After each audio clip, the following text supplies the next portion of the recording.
U19 Boys W6 250 metre te K final.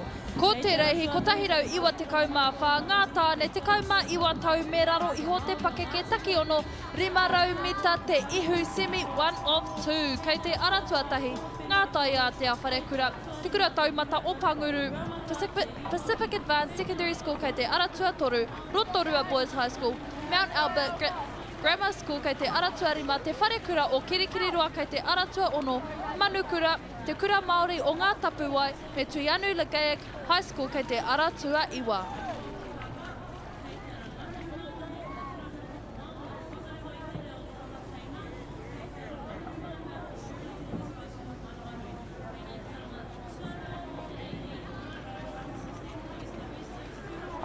Ko te haki mā tērā kua rewa.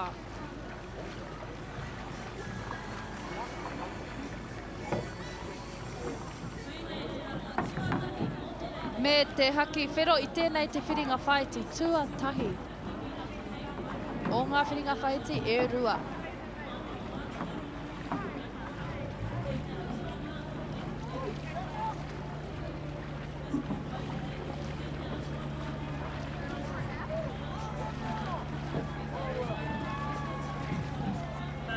Ko tū te haki pango e tohu kia nuku whakamuri.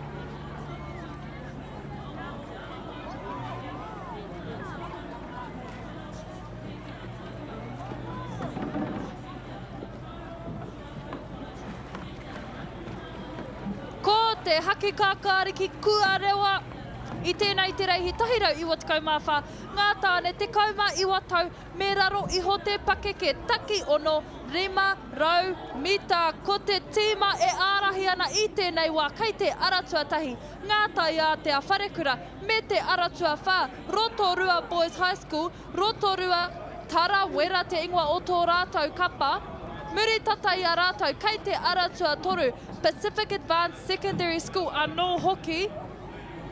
Taihoa ka tai ki te hurihanga ka ki te kihia putai, māwai aua pūkinga e whakātū mai.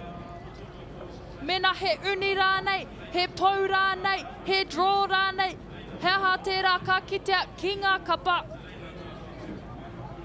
Engari, ārahi ana i tēnei wā, aratua whā me te aratua iwa Te Ihu High School me Rotorua Boys High School anō hoki.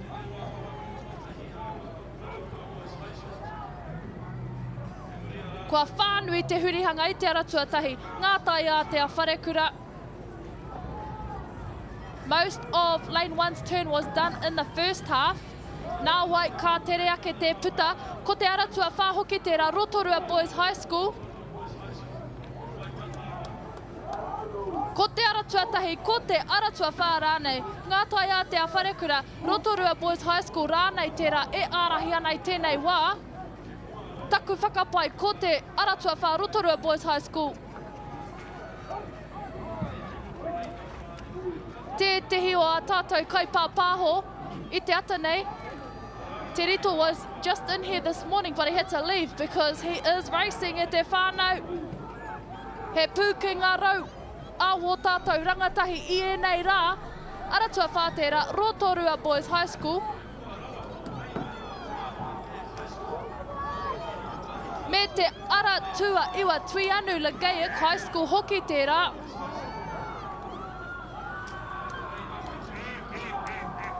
Aratua iwa katoa tahi mai, nā wai ko te aratua whā.